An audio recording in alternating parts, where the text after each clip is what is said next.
What's so funny, Matt Squatch?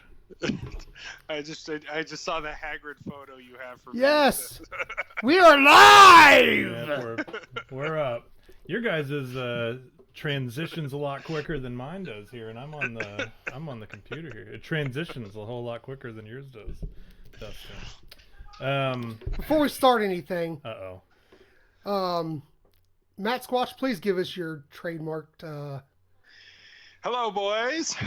Hello, Matt Squatch. It's been a long time since we've heard that one. I know it's been like a whole 2 weeks or something. It's been great. It's been terrible. So. I get really nervous when Matt Squatch is on. Why is that? My heart flutters. I got butterflies in my tummy. I think I have a man crush. Well, I know you have a man crush. Yeah. Is it wrong that I get tingly in my pants when Matt Squatch is on? I think it would be wrong not to. Yeah. Well, Dustin, I must admit it's actually mutual. When I think about you, parts of me move and feel funny, and I can't quite explain it. So good. That's what old Dad likes to hear. Were you here last week, Dustin? I feel like you owe the audience an explanation for something. Bitch, I was here last week. It was the week before. It was. You know what? I think it's because I fucked up here. Something had happened to the audio. Yeah, this happens all the time. You guys should be used to it. I had messed up the audio, and I'm not sure how I did it because I don't ever change anything on here because I'm otherwise incapable of doing anything right with this program and the behind the scenes stuff. Wait a minute. I just noticed something. Yeah. You had me at Bigfoot Podcast has 207 subscribers. Yeah, we're moving up. We went from like 55 the other day to you know what it was is shameless begging people. I just said, hey, go on to YouTube and follow the page, blah blah blah blah blah. Tell your friends. So if you're listening, tell your friends and go and like the page and subscribe and click the bell. And what else do you say whenever you want somebody to follow you, Matt Squatch? What do you do on YouTube to get subscribers? What shameless stuff do you have to say? Because I'll say it, and I'll do it. You just end every video with, if you liked what you see, please hit the subscribe button and ring that notification bell. Hit the like button. It really helps us out with the Google algorithm, and stay safe in the woods. So everybody at home, I hope you heard that. Just pretend that we said it at the end of the episodes, because I'm not gonna remember it. We have never scripted anything on this show. I think back in the day we used to write down at the end like, follow us on Facebook at whatever, and because we didn't know our own name and stuff, and I don't think we do at this point. Like, what's our show called? You had me at Chipmunks. You had me at Matt Squatch when we used to goof up our own name on purpose. Yeah. That was back in the day when we cared about production quality. Yeah. That's not so much the case anymore. Yeah. Go ahead. I feel like the production quality has gone up, like now that you're trying less. You know what it is? It's because I got this program that makes it a whole lot easier for us to have video and have all this sort of stuff. But we've given up entirely on. We used to have that crutch of like I could go back and edit and post. Now we don't have that. Right. So now we have to put on a good show in the first pass, and we don't. No. But gosh darn it, we try. So. Gee willikers. So let's start the show off. Hold on, he's not even here yet, I don't think. Is Mike? Well, no, he can't comment in the comments. Is he banned from YouTube? No. Let me. You would think so. Let me see. Why can't he comment? I don't know. Maybe he doesn't have a YouTube account. Maybe it's a Canadian thing. Maybe. Oh, that could be it too. It could be some kind of region. Whatever, like how they can't do stuff like they on Netflix. They only have shows. Maybe about they hockey. spill their poutine on his computer or maple syrup. Isn't it all donuts and isn't it all like donuts and moose meat up there?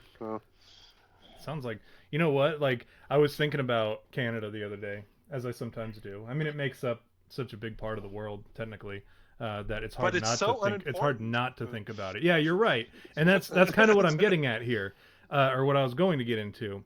Is Canada, right? Everybody's always bitching and complaining about this debunked far left conspiracy theory about climate change, right? Used to be called global warming, used to be called mini ice age, used to be called expansion of the I don't know, back in the 50s, what did they call it? They used to call it the Red Scare, right? So like all this nonsense about, and now the concern is that it's going to get too hot, right? So it's kind of like global warming, but because it's kind of funky and it's doing its own thing, they have to change. They had to change it to climate change, anyways. But it's going to be too hot to live, right? And there are people who are moving from the equator into other parts of the world, and they're like, I believe they blamed the ISIS. Well, not they. It was Bernie Sanders who blamed ISIS on climate change directly, and terrorism on climate change directly.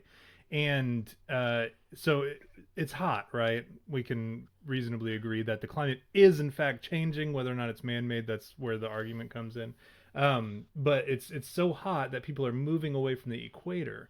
And I thought, well, if it's going to warm up, we have so many places on this planet that are too cold for us to live right now, right?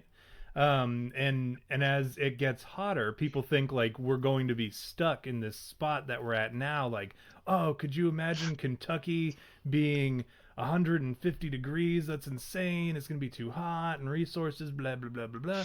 But I say we just right off the equator and like 100 miles north and south and kind of expand a little bit as we go. And just as it gets hotter, like the displaced portion of the population at the next wave, right? So the next 100 miles from the equator, you just move 100 miles up above the last one in Canada or Russia or whatever. I mean, Antarctica. Europe is going to be SOL. Europe can have Antarctica. Yeah. That's fine. But so that was I really got thinking about that, and it made me look into like how do you buy land in Canada? Because I was gonna buy up some land up there so that when this supposedly settled science takes over the temperature, this feel good war on sunshine, we're not gonna win it. So we're gonna have to eventually move up there. And so wait a minute. Is this the same settled science that says there is no Bigfoot? Yes, this is the same settled science. So, okay. Yeah, and once we are forced to relocate because of this settled science in 12 years, because the world ends in 12 years, they keep forgetting that we can move, right? Nomads.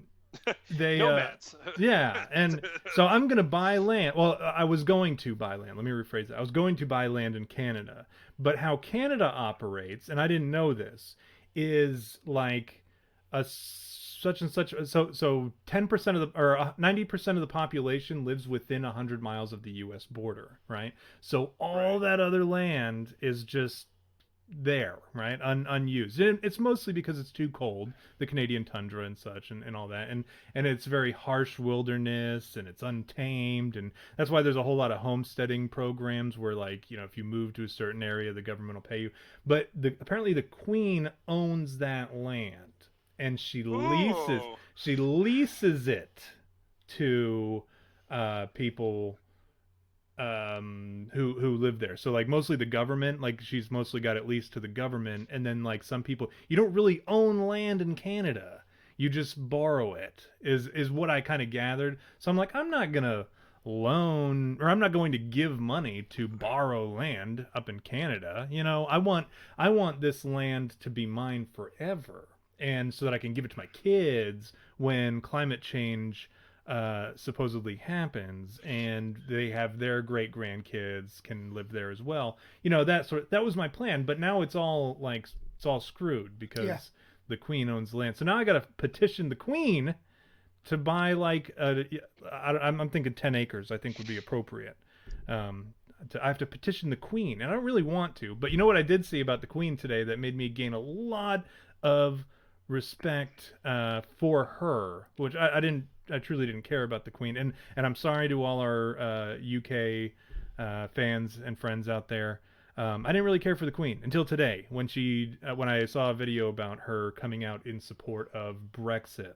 Now, whether or not that's her opinion or whether or not it's just her saying, "Hey, our government promised to do something, we're going to do it. But she came out and said, hey, get your act together, Parliament or whatever, and sort this damn Brexit thing out. You have until the 31st. So that I gained a great deal of respect for the Queen. Hey, can everybody real quick before we start officially? We've just been kind of ranting for the last 15 minutes now. You've been ranting. Yeah, I'm sorry, and I've been hogging the mic, and I do apologize for that. To you, and well, no, not to you. You're like the only person I don't apologize to. But can everybody hear Matt Squatch right now? Just let us know in the comments if you can hear Matt Squatch when he talks. Matt Squatch, what talk for a few seconds so that we can test and make sure. Well, for once, you're not actually wrong, Tom. I was listening to this climate change expert. He was actually the founder of Greenpeace, and now they don't want anything to do with him. And he was actually saying that climate change might be a good thing because they said all the areas in the northern U.S. and southern Canada that are too cold to farm will suddenly be great areas to have crops in. And then all the people near the equator are just going to have to migrate and either move further south or further north. And or they can just deal with the heat. And actually, a lot of those rainforest areas that are all chopped down and have fires and all these problems, that they're going to get really hot. They're going to have even more of a greenhouse effect and get more water. And so those could even come back. And he was talking about all the, I forget the guy's name. He was a doctor. He was the guy who started Greenpeace back in the 70s. And he says it's completely different than what he started. I remember this guy. I remember reading it because they wiped him off of the founders page of the Greenpeace site. Like if you go to the site, it no longer has him there on it. Yeah, but and he was saying, well, climate change, there's no evidence that if every human being in the world turned into a caveman tomorrow, shut off all our machinery, it wouldn't make one lick of difference in his opinion. He says, and even if you do want to go after the polluters, he says it's like 70% China, 20% India, and then like the rest of the world. He's like, nothing you're doing in America is helping it at all. And he says even climate change, he's like southern Canada, all through there, Alaska, all the badlands of Montana, and all through North Dakota and Minnesota and all those areas. They said they're all going to be great farmland if this actually works. So yeah. That's rare that happens where I would actually have some kind of useful information that is factually accurate. Mike in Manitoba actually messaged me on Twitter here and let me know that I was correct. Called Queensland is what it's called. Queensland. And that's why, or that's and he said that it's really fucking the farmers over up there. So yeah. So anyways, so I was right and everyone else can suck it because that's well, I was sleeping. If we're not talking about dicks and farts, I'm out. So it's called it's called Dixland. It's called Queefland. Nice. Nice. Yeah, it's actually kind of funny. One of the biggest, most right-wing, conservative, patriotic, probably most American people I know is Mike from Manitoba, and he's from Canada. If you follow him on Twitter, he is like. I do love that about Mike. He's always posting. I mean, because he'll post. He's really more American than half the Americans I know. Yeah, and he'll post like anti-abortion stuff. Very like pro-gun stuff, anti-Trudeau stuff. So like anytime I see him posting something that maybe I don't understand, that's primarily Canadian, it has more to do with them than it has to do with us. I'm like, you know what? I don't know what this means, but if Mike's sharing it, I'm liking it, and I'll give him that. And so we love Mike. And speaking of Mike, we have some sad news, unfortunately, from and let me preface this by saying we have such a small. I don't call it a fan base. I call it a friend base, right? I call it a family. A family. That's good. We have such a small. Thank you, Matt. Oh, did that come across? Yeah. And for once the audio is working, so people are able to hear it. We have such a small, tight-knit group that we're able to develop these good relationships with all the friend fans, and unfortunately, Mike had a loss in his family this week. And he texted me throughout earlier this week, and he let me. He kind of told me about it, and I don't know how much I'm allowed to say, so I'll just say that his brother passed. and he said he wasn't going to be able to listen to the show, and because of this, and obviously he's going to be grieving. There's going to be some things that need to happen with the family and that sort of stuff. And from what I understand, it was very sudden. It was kind of a surprise, so it caught everybody off guard, and that makes it a little bit harder. And so what I did want to do today is I wanted to have our toast, our pre-show toast, be to his brother Claude. His name is Claude. And this has kind of been like a staple of the show. It's been like a consistent thing that we've done since the beginning. And I think today we should toast to Claude. Do you have your shot glass? I do. Matt, do you have yours? Yes. To Claude. To Claude. To Claude. Hot damn! And to all our fans who pray and or send positive vibes or whatever sort of thing that you do from a religious, spiritual standpoint. Obviously, I'm sure the family could use the prayers and the positive thoughts and prayers, right? They could definitely use the positive vibes. Yep. Love you, Mike. Yeah, we do. It's true. And you've become a integral part of the show. And that's it's still funny to me that instead of, we don't really ever call him Mike, we still call him Mike in Manitoba all the time. Mike in Manitoba. Well, yeah, it's like when you get like the one black friend, you're like, yeah, my black friend, Yeah, it's this like, is my Canadian friend. Yeah, it's like, oh, we have our one Canadian friend. You have to talk slow. He's Canadian, but he's cool. So. When we finally get the big time and we can do shirts like Matt Squatch does. Oh yeah, and stickers on the back of our stickers, Jeeps and yes. stuff. Yeah. We're gonna have a shirt that says "My friend and yours, Mike in Manitoba." It's like a rest in peace, like a memorial to Mike in Manitoba. He's like, "You assholes, I'm not dead. I'm still here." So, and I'm getting yelled at by Mike in Manitoba in Twitter. Instead of being like, "Oh, well, that was nice, guys, thanks," he's like, "Crown land is not Queen's land," is what he's yelling at me in Twitter. Crown's land, yeah, Queen's it's different. I'm sorry, it's Crown land, not Queen's. Wait a minute. So what part of Mexico is Manitoba in? I'm really confused. So yeah, we're Americans, so we don't know geography.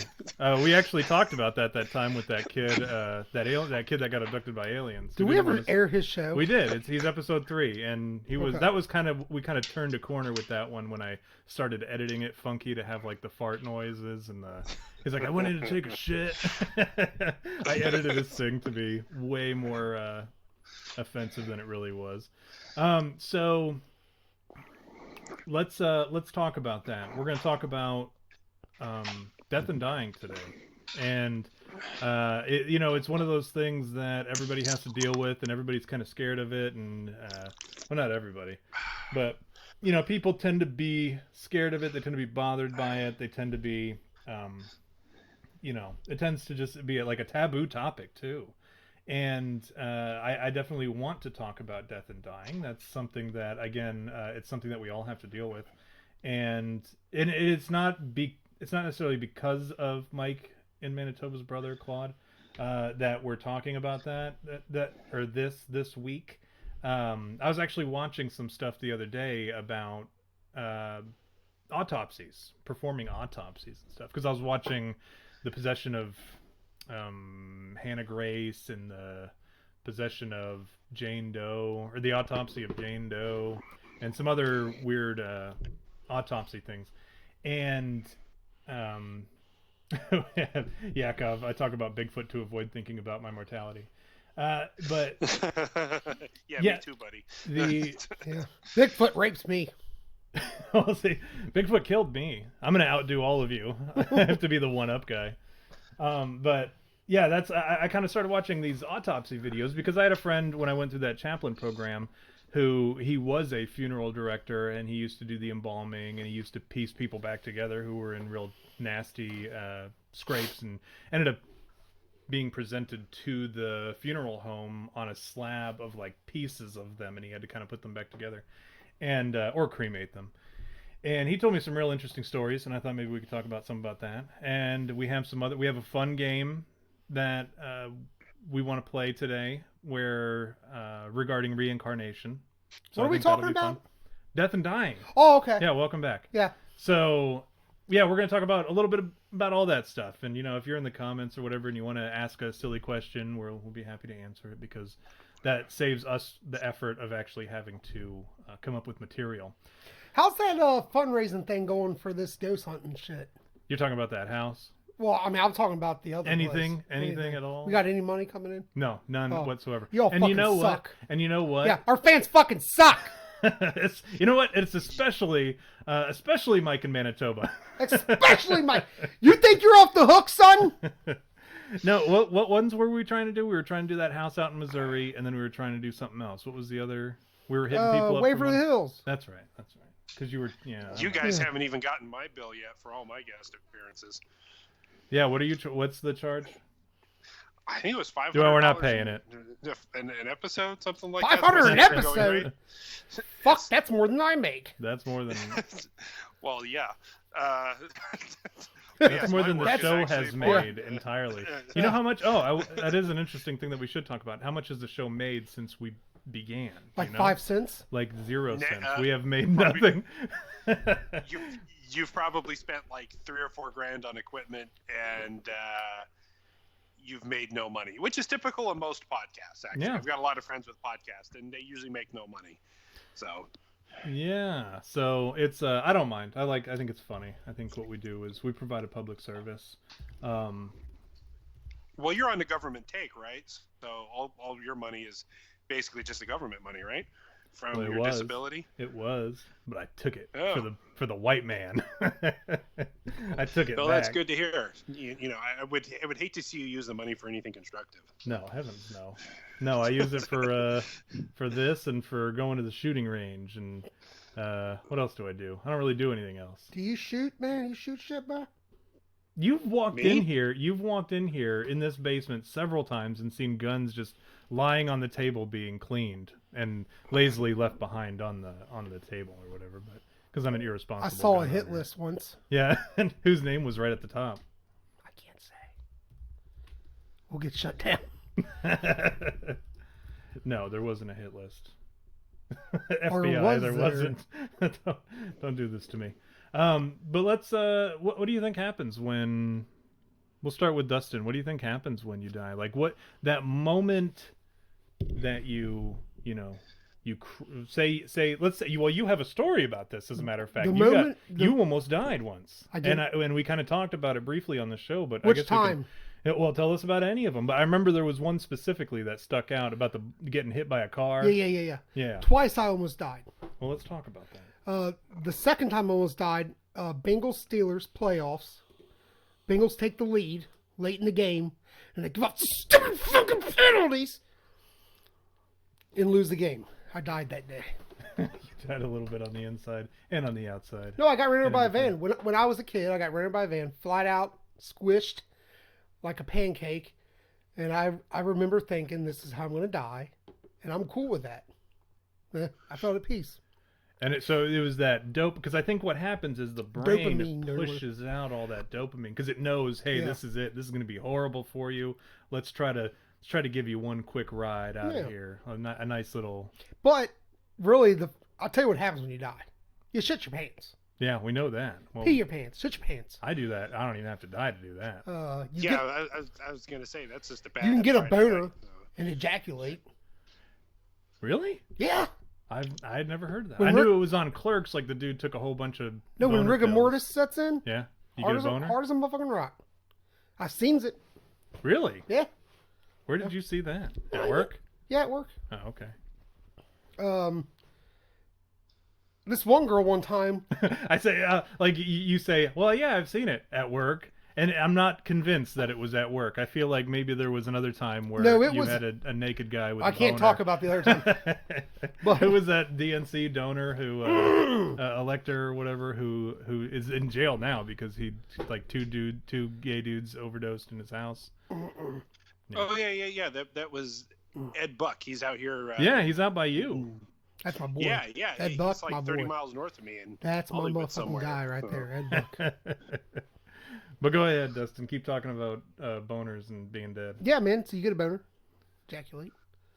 Do you always ejaculate? No. Just sometimes? Just sometimes.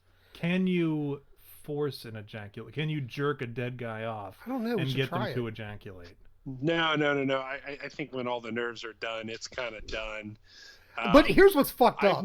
Hold on. Let's let Matt Squatch talk about the boner. Okay. So I've seen a number of dead bodies, like freshly dead.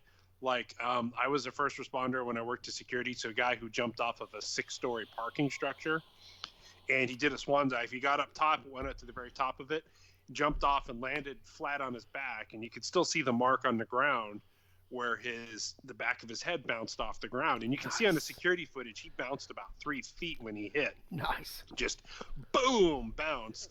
And one of the young guys I was working with, I was a supervisor, and he was fairly new. He was trying to give CPR to this guy, and his lungs and everything were all collapsed. So he's trying to give breaths into him, and they're just kind of just blowing out the other side of his mouth. Oh. And yeah, he was kind of twitchy there for a minute, and you could start to smell a little bit because all of his bodily functions did kind of release. We don't say void on the show. I'm trying. We do that thing where it's like on you. What the hell's it called? What line? Whose line is it anyways? Yeah. Where like one person's standing, one person's sitting, and one person's laying down. Like there's one person who's being serious, and then there's one person who's being informative but kind of goofy, and then another person who's just being flat out ridiculous. We have to alternate roles like that. So like just then I was being the serious guy. But continue, Matt Squatch. He had voided and or he had shit and pissed everywhere. Thank you. And you're welcome. And go ahead. Yeah, so he'd like left his backpack up at the top of the parking structure, and he went to there was a McDonald's at the place that I worked at. It was at a mall, and he actually left half of his drink up there, like sitting there, and he put his backpack down, and yeah, you saw him on the security camera. The young guy, I believe his name was Michael, who was trying to give him breaths. He really wanted to become a cop. And then after he tried giving the CPR breaths to a dead body, he decided he wanted to be a trucker after that. I've seen a couple people overdose, like kind of convulse and throw up and stuff. A couple other dead bodies I saw were like people trying to cross the street on like a green light and end up getting hit. I saw a couple of those, and it just looked like a guy sleeping, to be honest, in that one. It was just a guy laying there on the ground in a pile. But and then of course, living in Southern California, everybody, at least, once a year you drive by like a dead body on the side of the road because a traffic accident just happened. And I remember watching a guy on a motorcycle get taken out by a Jeep going he drifted in the other lane on a big curve and getting taken out. So, yeah, I've seen a number of them, but I haven't seen any like dead bodies, like a couple days dead. I've heard stories. Well, rigor mortis happens within like within pretty quick, hours, and then it goes away within that same amount of time. And Yeah. Everything tenses up, and then once all your blood settles, I wasn't there for this, but I guess when I used to work in a hospital, one of the employees died, and I guess they said goodnight to him on a Friday night, and he was working in his office, and they came in Monday morning, and his light was on, and they walk in, and they're like, "Hey, Bill, you got in early today. You were here late Friday," and he was slunched over in his chair. Well, the upper half of his body was all white and pale, but the lower half of his body was all like red and purple. All the blood had and his ankles and his legs were all swollen up. Because all the blood and liquids had sunk to the lower part of his body. And I guess that had happened in a couple of days. Yeah, that happens actually pretty quick. Like we used to, when I was a firefighter, we would show up on scenes of, typically it was the overdoses, right? And right. Dustin, you know this too, just as well as I do.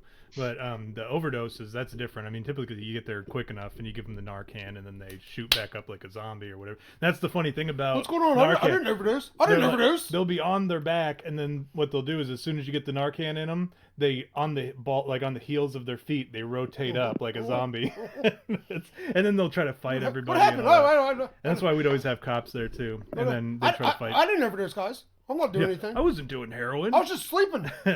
Well, there's a needle in your arm that's got heroin in it, so I don't know. Like, call me crazy. It's still there. He's running around with the needle bouncing around. It's like, what are you talking about? I was listening to the 700 one time, and this doctor is trying to defend Narcan, and he's like, and this sheriff was like, I want to get rid of Narcan because when you Narcan somebody, they wake up fighting you every single time.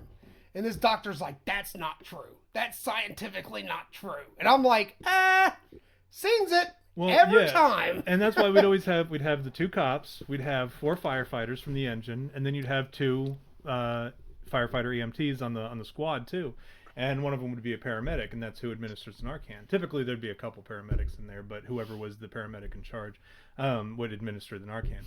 And that was, so there'd be like 6 or 8, at least 6 people in the room whenever the person woke up.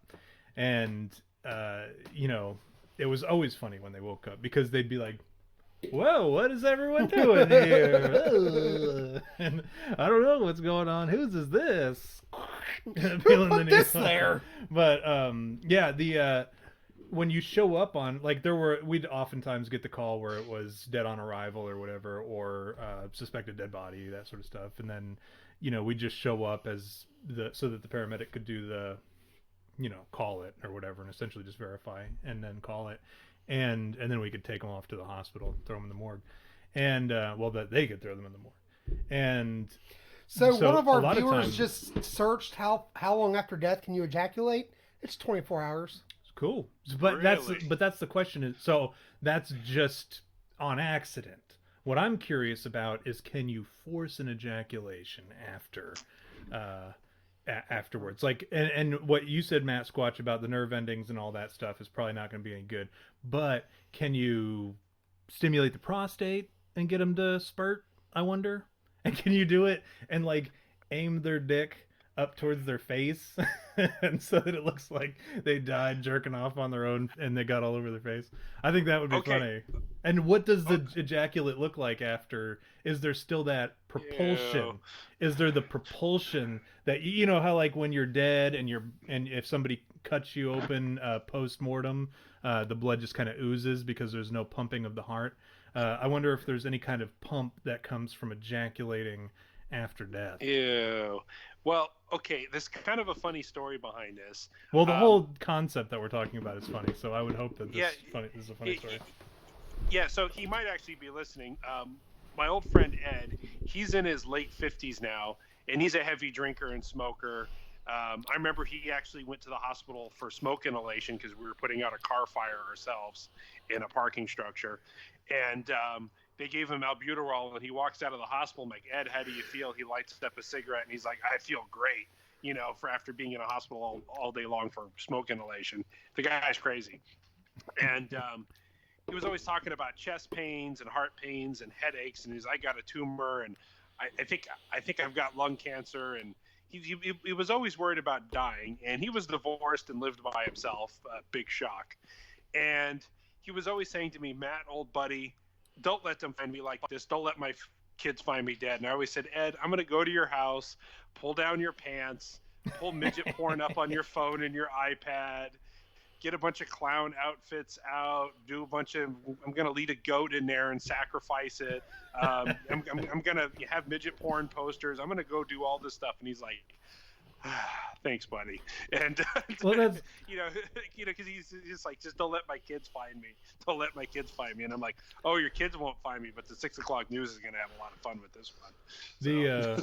Like I hope that when I go, I'm doing something hilarious, and I assume you guys will do the same for me. And absolutely, I'll fly out to Kentucky and put you in a compromising position. Put me in the put me like on my back with my legs up over my head so it looks like I broke my neck sucking my own dick or something. Yeah, no, I'm taking a selfie with you for sure.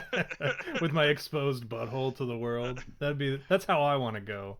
With midget porn on every screen, and it'll be something genuinely just like normal. It'll just be like, I don't know. Oh, he had a stroke and passed away. Yeah. From years of so I'm stripping you butt naked. I'm putting a noose around your neck, and I'm going to tell people you died from vaping. Vaping. What was it? What were we talking about? The vape flavors, like the semen flavored vape or whatever. And I wasn't talking about that. It smells like bleach and pennies and chlorinated How do you know what pools. Semen tastes like? You've never taken a handful of your own jizz. We've done this before. And you've never actually, just like no. I don't do it to my own cum. I do it to other people's. Other guys, yeah, of course. You don't want to do it to your own. That's gross. That's like eating your own shit. You don't do that. Right? No, you gotta let them shit in a cup and you. Yeah, so I wish I would have had the camera on you. honey, what are you listening to in there? But so that's what happens when you die. Is you bust a loaf all over your own chest? Yeah. Is that what we're saying? Yeah, okay. And then yeah, we'll go with that. and then, well, I wonder if you shit first, you pee first, or you ejaculate first. I wonder what order. I guess it depends what's the fullest. My wife just heard that, and she's giving me a look over there from across the room because I'm wearing a headset. And she hasn't heard the rest of the conversation. Honey, I'm a time traveler. I just did that joke. Honey, what are you listening to in there? No, yeah, go ahead. I think it's just like all at once. It's just one big convulsion, and it's just body fluids everywhere. So, what does your wife say about this show? What does she know about this show? She knows enough not to listen to it. You know what? You know what? That's what my wife knows about this show too. She says, because my brother-in-law listens. He's actually a big fan of the show. I don't know why, but yeah, I won't say his name because he's in a profession that is very like we don't want to let his name get out there. We don't want him to associate with the show in any way. I actually invited him on the show one time, and he was like, "No, I'll listen." And I said, "I don't blame you. I don't blame you for not wanting to be on the show." But yeah, he's in a circle in which, yeah, we can't release any more information about him. But he's a huge fan of the show, and I don't know why. I'll go that far. And he's been a fan of the show since, not since the beginning, because nobody's been a fan. Even I'm not a fan of the show since the beginning. But about midway through season 1 when it started to get funny, and sure. Episode 5 after you had me at Matt Squatch. But he actually tells my wife, he's like, "Did you listen to the show?" And then she'll say, "I do not listen to that show. Nothing on earth. The Wild Horses could not get me to listen to that show." Wild Horses. Because I know how absolutely awful it is on all different levels. So Death and Dying, are we going back to this? Are we getting back on topic? Yeah, we got to get back on topic. I feel like we've been on topic. Because we're live now. Yeah, that's right. We can't just do Focus. this. God, what people don't realize is in the old days, we would record for like 4 hours. Yeah, and you'd get like a half an hour show. I mean... And then you'd get a bunch of hidden poops. Which, speaking of, I apologize for the hidden poop fiasco last week where you didn't get to hear the. It didn't hear nothing. Yeah. I was pissed. Yeah, I might have to play it after this one. If it works. Well, I can do it now because now they can hear what's going on. You're gonna have to do it because you promised the world. I will do it. I will do it today then. I mean, it's the perfect time to do it. Oh yeah, it is. It is a death and dying thing. So okay, yeah, go ahead. Talk. Get us back on subject there, Dustin. You were gonna say something important. How about necrophilia? Necrophilia? What about it? It's awesome. Okay. By the way, just completely for a second, I'm currently looking at a picture of Dustin, and you look incredible, dude. Thank you, Keep it up. I really like the beard look. Look, man, I've been working out this bod, son, and I've been taking them big Italian sausages and just. It's true. Luckily, this time, see, I was able to get it to the camera in time. You're pretty good about doing gay shit when I've not got the camera and I'm not in a position to where I can get it on you. But that time I did get it. Yeah, I call this my old man beard, cause fuck. Yeah, you are peppered and you look distinguished. If you could say that, yeah. You look like a. Who does he look like? You do. I will say this George on camera. Clooney? I was gonna say George Clooney, but that's Yeah. not the right. That's not No. who I want to. That's not who I want to go with. Skinny Jack Black. There you go. That's what. Then I was just about to say too. You know, the camera adds 10 pounds, right? There's gotta be 4 or 5 cameras on him, right? You look good on camera, right? Like you look like if this is plus 10 pounds, you guys can imagine the Greek god that I'm looking at here in my presence. Like, Adonis. yeah, there you go. It's just a full Adonis. This Cadillac there, of men. Dustin, you're looking good, if I can say that. Can I say that? All right. You can say that. Okay, so back on subject. Talk about it more. Yeah, you were going to get us back on subject. And so necrophilia. Necrophilia, and is is it acceptable? Like not not legally, right? I guess we can all agree that necrophilia is not legal. In fact, the SVU would refer to it as especially heinous. But morally... Okay, go ahead, Masquad. Wait, it's not legal? Wait, no. I was talking to a friend of mine who's a lawyer, and he was actually saying necrophilia, the victimless crime, because only live people can be victims of a crime. If you're dead, you're dead. But what about desecration of a corpse? Do you have to put lube on there? But desecration of a corpse is only a misdemeanor in California. So people that so is giving somebody AIDS that only get like a fine. They don't even go to jail. So is giving somebody AIDS knowingly, or HIV. That's also a misdemeanor. Like, it's literally the same as... It's actually like a traffic ticket now. They've fought to change that. Let's talk about that. Giving a dead body AIDS. Is it morally acceptable? Is it possible? Masquatch, are you pro necrophilia or are you anti necrophilia from a moral, ethical... Who's calling us right now? I think somebody's calling Masquatch. He put us on hold. Yeah. Oh, there you are. Hold on. Masquatch put us on hold on our own show. Well, I guess it's his show just as much as it is ours. So. I mean, let's be honest here. I would say most of the listeners we've gotten are because of Masquatch. Good evening. Yeah, it's amazing. I've got almost 23,000 subscribers, and I'm going to be on the show. I give you guys a shout out, and like 3 people show up. Well, you know what? They come around later. They do, and we usually get a views lot of, late. Yeah, we get. Well, that's all the views after the show. Here's how much episodes have pretty good views. Here's how much I love Masquatch. You know what I do for a living, Masquatch. You know what I do for a living, right? Yeah. Okay, so I walk around work all day, just to the people that I work around, and say, good evening. Your clients? Yeah. Yes, my clients. I'm always like, good evening. And they're like looking at me. I'm like, yes, good evening. I used to be really deep.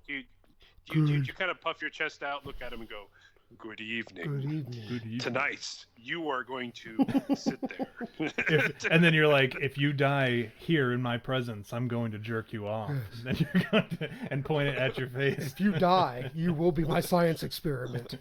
I'm going to do all kinds of things. Like, how long do you jerk on a dead guy's dick before you give up and say, hey, it's time to switch to the prostate? Let's see if the prostate still has some kind of... Unless that butthole, does the butthole tighten up? No, you can't go prostate, bud. There's shit down there. Well, you got to wipe first. You gonna wipe the dead body? If I'm gonna take when I got rented, hey, look, when I got rented by that van, shit my pants. Did you? Complete. Oh yeah, push this shit right out of me. Well, I believe either did it squeeze you like a tube of toothpaste, and that's what happened. In fact, we've talked about this. This is why I have a phobia of redheaded men. Because I shit my pants. Isn't your brother redheaded? No. Oh, his beard is redheaded. That's right. He's got like brown hair, red beard, red pubes. I don't know. How do you? Never mind. I mean, let's be honest. We all know what color our brother's pubes are. So I don't have a brother, so I can't vouch for that. So yeah, my sister's pubes are blonde. Now that's unacceptable. Standards and practices, Dustin. I do have a sister, and no, I don't know. Yeah. So I do not have a sister. Masquatch, get her on Skype and ask her real quick. Hey, for the sake of the show, what color are your pubes? Tom has a question for you. Who's Tom? Get filing a restraining she order. would probably just respond like, "I don't have any," and hang up. So. See? She's perfect. There we go. Masquatch knows. He knows what color her pubes are. So, anyways, shit my pants. Shit my pants. In this incredibly uncomfortable situation for Masquatch right now. So, did I just hear a click on the? Time, boys. I gotta go. Give it 5 Sasquatch. Yes, dying at five Bigfoots. It happens. So, get to the hospital, and the male nurse lifts my legs like a baby. I look between my legs. He's redheaded. Wipes my ass. So now, whenever I see a redheaded man, I think about getting my ass wiped. Do you feel like that was a Me Too moment? Really, it's when I realized that I might be gay. Were you a little? Did you have a boner at the time? I mean, I was like 12. Does that mean you can't have a boner? So yes, I did. Okay. Well, see, that's what I'm asking. Maybe you are gay. Is this your moment that, like, I'm trying to get you to, it's come out month, right? Isn't that what's going on this month? I Is thought it? October was. I don't know. Really? I remember I saw something on Twitter earlier about it. Like they were like, "Hey, it's that month, LGBT month or something." I don't know what month LGBT month is, but that could be. You know, I think. Have you ever like? I went and got a. I know I've talked about this on the show before, but I had to get my prostate checked. Did you like it? Yeah, it was so. It was a woman, and I was especially concerned that I might get an erection during a prostate. And I thought maybe if it's a guy, you know, that would be extremely embarrassing to get a boner while you're getting a prostate exam. And that was my big concern. And then it was a female. I'm like, that's even worse. As far as like, I think a guy, you'd be like, you know, it happens. I don't, you know. I don't Wait think a it's second. weird.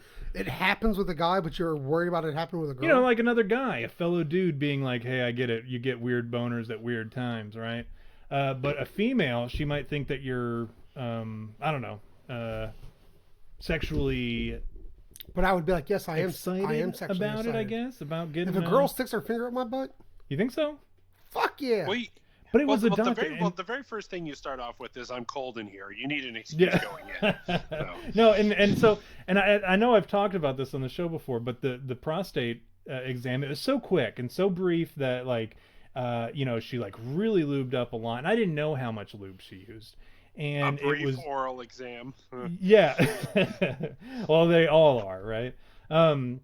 But she used so much lube, and then I didn't realize how much, and she was in and out, and she said, all good. I pulled my pants up, not realizing like, hey, I got to wipe, because that was a lot of lube. So wait a second, she was in and out. In and out. You didn't even know it. Well, I felt it. Oh. Believe me, I felt it. Because I was about to say, so you're telling me your ass was free It's so loose that, you know, I go like 5 days at a time before. Yeah, she put both hands in and clapped, and I said, pretty tight, huh? And no, and then yeah, then I sat down with all this lube in my butt crack, and it was so much. I had to shimmy along the wall once I left because I didn't want people to think, did this dude shit his pants? Like, is that why the back of his pants there's like at this big wet spot on the back of his pants? I'm picturing the spot. It was at the VA too, so it was a bunch of salty old like World War II vets sitting in this waiting room looking at me. Boy, you I'm shit like, your pants. I'm like if you can see me on the screen here, like I'm doing this number along the wall. He must be Navy. He shit his pants. You're like, God damn it. I look at some old guy and I'm like having this internal dialogue. He's thinking I'm Navy. I'm not Navy, old man. He's like, what are you talking about? Get out of here. Get out of here, you crazy bastard. Oh no, clearly he's one of those OIF guys because he's fucking bananas. Yeah, but that was that's what's at the VA. Yeah, and now I typically don't go in that area. I was so ashamed by that situation. I don't go back there. And then when I went back as a chaplain, I'm like looking for anybody who might have seen me that day. I'm like, okay, well, thank God none of them are here. And yes, let's say this. Tom's a chaplain. I was briefly. I've actually got an idea. Why don't we do a show about sex so we end up talking about death the whole time as opposed to vice versa? Well, no, that's what we were talking about. We were talking about you know, wiping a dead guy's ass when to get to the prostate. You would do it, Dustin said. Dustin said he would do it. Yeah. But everybody else said that might be crossing the line. And well, if it's, okay, if it's purely for science, if it's just this is for science and you get a glove and a little mask and the safety goggles and you've got your little sterile wipes and you're going to clean everything up before you go in there for your research, I get that if you present it that way. If this is just, hey dudes, we found a dead body in an alley, do you want to try what we talked about? But isn't that what we do on the show? You Here's know what a I mean? good question. Yeah. What would you do if no one would ever find out? What would I do to a dead body? In period. I would wipe a dead body's ass and I would finger the prostate. That's what I would do. No, I don't know. You go first and then I'll come up. You obviously have an answer. You've been thinking about this. What's up? What's on your mind, Dustin? Anything. I was going to take all the money out of their wallet, but you can go with the gay stuff. So. Well, I don't think we're doing dead bodies. I think he's talking about like in general, like if you could get away with anything, what would you do? Let's stick to the dead body though. Yeah. If you had a dead male or female, if you could, for you, Let's say a female. Oh, I'd fuck that thing. You really? Like how long after? How long has it been done? you've got Matt Squatch. We talked about this earlier. We talked about Matt Squatch said if I can make you cream in your pants and puke at the same time, then I'll have done my job. Is what he said on the Sex Squatch episode. Close. That's what we were trying to do this time. It was a matter of time before I said something that crossed the line. That crossed the line, and I just did it. We made it. We made it I think I love you more now, though. So what would you said you would fuck? How long after it was dead? Who cares? Really? Like, there's not a cutoff point where you were like, okay, no, I can't do it. There's a funny picture. I wonder if I can find it. I'll look for it later and I'll post it on the thing. But it was a picture of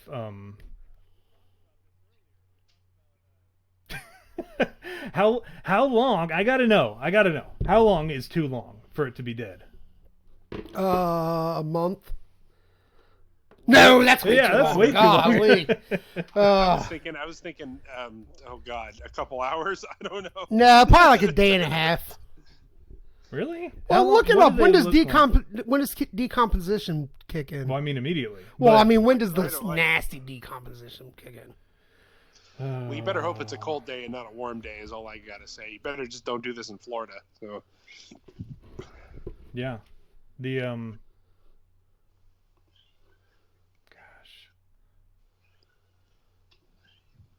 how long a dead body starts getting gross?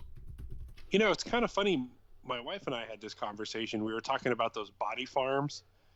Have you ever seen those? You should do a whole episode about the body farms where they go out and they dump a bunch of dead bodies. You can donate your body to science, and they'll bury you in the ground. They'll just leave a guy out in the open. They'll put a guy in water. They'll put a bunch of dead bodies, and then they track, it's 3 months, 6 months, 10 months, and then they go and see your rate of decomposition for science, and you can donate your body to this.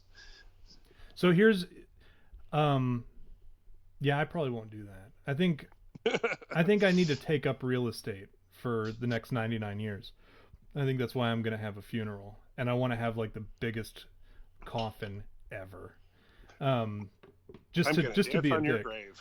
I hope so. I actually watched those movies. I'll Spit on Your Grave or whatever, the new ones, the remakes or whatever. There's a remake and then there's a sequel and then a third, and then I watched all of them in one sitting and they were actually pretty good. I recommend them. They're on Hulu right now for Halloween. This is a good time of year for me because I'm I'm totally gay for horror movies. And is that it? And you dudes. Can just drop the horror. I'm totally gay. Period. Totally gay. I'm just gonna. You know what movie I used to love? What? My Boyfriend's Back. Did you ever see that movie? No, I'm serious. No, I've never seen that movie. It's about the boyfriend. He dies, becomes a zombie. He comes back and tries because he wants to hook up with that girl. I watched one not too long ago about. No, They Always Come Back is the one I just watched not too long ago. They Always Come Back Again. Anyways, to answer your question, I was right when I said human decomposition starts immediately. Well, I know that. Right. And then I just wanted to say that that's the second time in an episode that I'm right. No. It's very rarely happens. Let's be honest. You're a pretty smart guy. You were right twice this episode. That's what I'm saying. I got to brag about it. Too. And thank you, Dustin. Yes. But 24 to 72 hours, it says internal organs decompose. 3 to 5 days, bloat starts. So the blood contains... So 2 days. I have 2 days to fuck this dead body. Yeah, well, really, because the blood containing foam leaks from mouth. So bloat, I mean, that's after 3 to 5 days. If you aren't mouth kissing... Is it bad that I'm uncomfortable with this dick that I'm on right now? With this dick that you're on right now? Yeah. The let's I'm watch taking it there. But bloat. What I'm doing in my head is I'm like, do I really want to keep pushing this envelope? And I'm like, gonna get it out of you. Yes, I do. I'm gonna get it out of you. So bloat, the blood comes out of the mouth a little bit, right? So technically, as long as you're not mouth kissing the body. No, because there's blood in that mouth. That's natural lube, son. There you go. So you can do it like 3 times. So. Okay.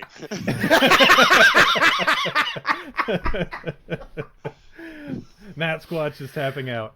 Body turns from green to red after 8 to 10 days. So here's the good news: is it was green and you were messing with it. Now it's turning red. So it'd be like damn Christmas. It's like getting a do-over because now it's back to its normal color. I've always wanted to have sex with a green chick. Blood decomposes organs and AB accumulates gas. Okay, several weeks, the nails and the teeth fall out.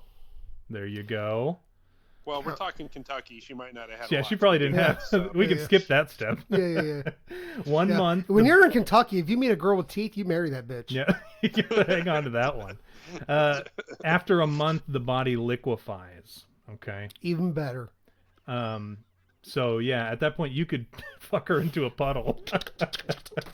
And then the skeleton decomposes after a year. So there you go. She'd still be like, "Are you in yet?"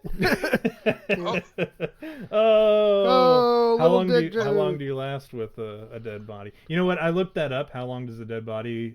How long until a dead body gets gross? And I accidentally clicked on images, and it brought me to some pretty gross. Okay. So we've talked about what happens to the physical body. This is going to get real heavy here, especially. This is what I wanted to get into. What you're about to say, I think. Let's talk. Yeah. Especially for Father Tom here. What do you guys think happened after you die to your soul, to your consciousness?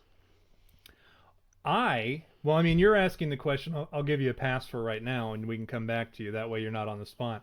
I think, I've obviously announced my faith over on the show several times. Everybody knows that I'm going through the Master Divinity program at a seminary. Yeah, so this is what really made me uncomfortable about this whole thing. About still being on the show. I'm on with we're gonna have to set up like a confessional booth where like I set up a screen in between us so that afterwards you can confess, and then I'll give you a penance. But so I'm obviously a Christian. I think Dustin, you share in the same belief, and Matt Squatch, I know you're a heathenistic radical Islamist, right? Yeah. Well, he's from California. No, but I do believe that when you die, you go into a state of non-existence, periodly, for a period of time until Judgment Day. At that time, everybody kind of goes before the Lord, and the Lord judges you and decides whether or not you enter the kingdom of heaven or condemned to eternal damnation in the abyss. Dustin, would you agree with that? Hey guys, look who just showed up in the chat. Ryan V just showed up. V! Hey, you gay boys. Sorry I'm late. I forgot to tell V that I was starting the show. I'm so used to him being on this show. Yeah, I'm so used to him being on the show that I felt like I probably didn't have to tell him. But go ahead, Dustin. Go ahead and profess your faith before V and others. Would you agree with what I just said? Yes. Okay. Well, then I don't know about the whole state of nothingness. I don't know. It's not like I don't know what happens. Know. I don't know. It's not like you know what's going. No. But it's not like you go anywhere. It's just like for you, the lights turn out, but then the lights turn back on. Yeah, but because time's going to keep going on. I think it gets very complicated in a point of the time being a human construct. So do you kind of believe is it the Lutherans that believe that when you die you're dead, and you don't go to heaven until the rapture? Well, that's what I'm talking about. Yeah, I know. And I'm just saying it in different terminology. I think it's the same way. I don't think right now there's anybody in heaven, like any person aside from Enoch or whatever, and Elijah who and John Wayne or whatever, and John Wayne, who are watching down over us, who were people at one time. But by the way, we could do a whole show about the Book of Enoch and have it be a real serious show, because there's a lot of stuff that crosses over with the line of work that I'm in that crosses over with the Book of Enoch, if you're talking about that particular Enoch. Yeah, I mean that's what does he fall under? He falls under the Jubilee, the Book of Jubilee or whatever. I think they talk about it more in there, but anyways. Yeah, well he's also mentioned in Genesis because he's one of the ancestors of Noah. He was God's favorite dude. That's why he got called up to heaven before. He was one of the only ones in the Old Testament that said he didn't die, that God called him up to heaven, which is really interesting. Elijah was, and it's really interesting how the Catholic Church threw out the Book of Enoch and didn't accept it as canon. But that's a whole nother show. So yeah, let's not get into that. But Dustin, you agree with that, except for the part about not knowing whether or not dead relatives are watching over you? Wouldn't you rather think about it like that your dead parents are not, or your dead relatives in general, ancestors, are not looking down on you as you masturbate to tentacle midget? Dude, porn? I think about that all the time. Doesn't that stress you out a little bit? It does. Like afterwards, I'm like, God bless, my mom just saw me. And she's looking over your shoulder at Like the she knows URL. she now knows what sick shit I'm into. Yeah. Yeah. So wouldn't it make more sense that you fall off the timeline and I then don't know. join back I up? just hope that if she is looking down on me, she knows, like, oh, this is his private time. I'm out. She knows to turn away, to turn a blind eye to. Like, I'm your sure she wanted to deviousness. see it the first time. Like, let's see what kind of sick shit my son's into. Oh, and like immediately whenever. And then she's like, okay, we're not doing that again. it's exactly what I feared, is what she was saying. And then she goes to my brother, like, he is fucking gay. I knew he was gay. So what do you think, Matt Squatch? What's your take? What happens when you die? Well, I think when you die, you sit down with God and you have a very serious realization about your life, and you get judged. Were you in service to him? Were you in service to men? Were you in service to money? And you have a very honest conversation about where you're going to end up in the afterlife. And I think in some situations you may come back in another life. I think in some situations you go to hell. And in some situations, if you've learned all the lessons you've learned, you go to heaven. But I don't know. What's that kind called?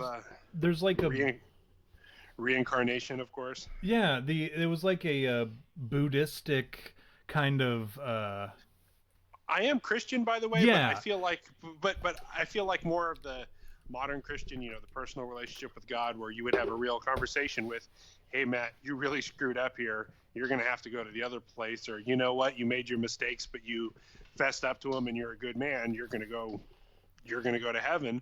Or, hey, you're somewhere in the middle. You still a mulligan. yeah. Like you still have some life lessons to learn. You've got an old soul or a young soul.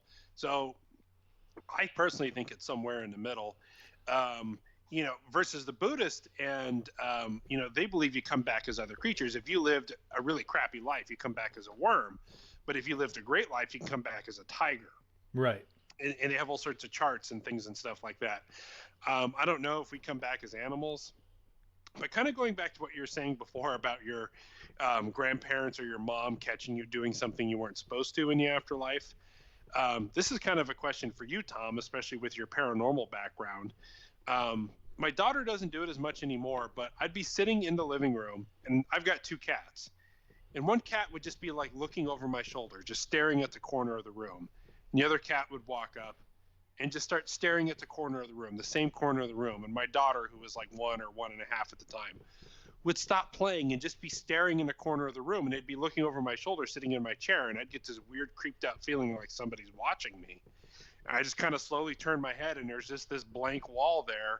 And I look at my 2 cats and my daughter, and I'm like, what the hell are you guys looking at, So, is it a spirit or something that they can see that I can't? Is it a good entity, a bad entity? Is it something passing through? I don't know. But that tends to happen all the time, where I catch both my cats and my daughter like staring in a corner or something. And I'm like, well, what do you see that I don't? So that's an easy answer. And the answer is, I don't know.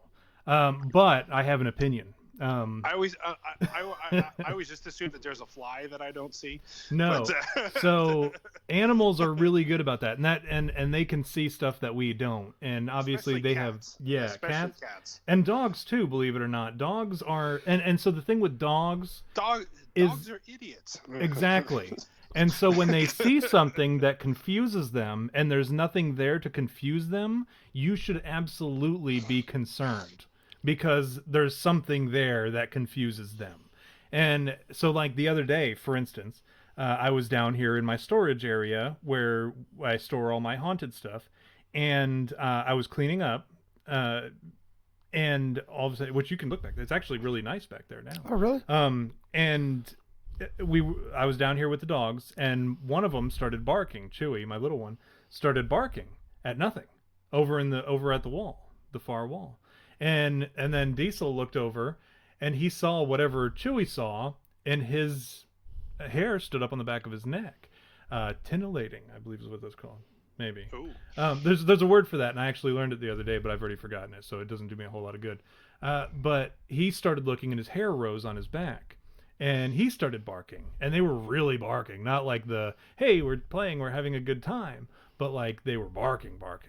And Chewy, he's real skittish sometimes. Like if something comes at him quick, he'll start running like Scooby-Doo. Like his feet will literally move in place, and or stay in place, but his feet will be going crazy.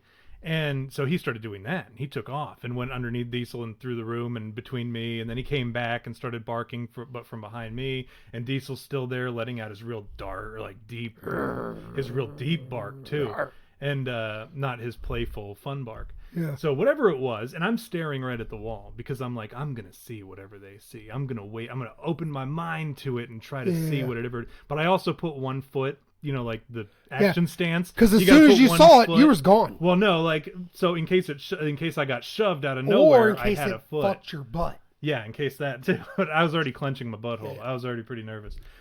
And then I have a tank back there from one of the firefighting. By the way, my back's to this door. I know. I'll let you know if something's coming. Yeah. but one of the tanks started rolling for no reason really? too. Yeah, it was crazy. So like I was serious. I was staring right at that back wall, waiting for something to move so I would catch it. And I was waiting for a blur, for a blink, for a flash, for anything that would catch my eye. I didn't see anything, and then I saw that tank start rolling. And then the dogs, I said, all right, let's go. There's nothing going on down here. It was like for 2 minutes, I was standing here waiting for it to happen, and nothing happened. But I think with babies, right, Matt, you had said something about that with your daughter when she was younger. The thing with kids is kids see it all the time. Because they do, and you kind of lose your ability when you get older. Because you've been told so many times that it doesn't exist. Because what do you tell your kids when they hear something, or they think there's a monster under their bed, or there's a man that bothers them that's a ghost or whatever? I saw a ghost or whatever. You tell them there's no such thing as ghosts, right? Well, okay, but you got to understand, my kid's growing up in a weird household. Right. At a year and a half, she already knew what Bigfoot was. So in my household, monsters are very real. In fact, I'm always the monster, and I'm always chasing her, and she's always getting flashlights and looking under the bed and looking in the closets. So you got to understand that there's a little bit of a difference in my household about monsters. So my kids excuse me, it sounds like I was about to cry, but really I was crying. No, my kids when we moved into this house, they said that they saw somebody that they called the man with they called him the black man, and because he was all black, not because he was a black man, African American, but or Jamaican American, or of any descended lineage that would have their skin have a different pigmentation, darker pigmentation. But it was because he was like black, like charred black, like a burnt body black, and they would talk about him all the time, the black man. And then I finally had one of my sons describe him to me, and he said he looked like he had a lollipop for a nose, just like a little circle for the nose. So he drew a picture, and there was like a little circle for the nose, and he drew a couple other circles like blisters. It was real weird, but they said they would see this guy all the time. And so, like you said, living in a weird house, right? They know the sort of thing that I'm getting into.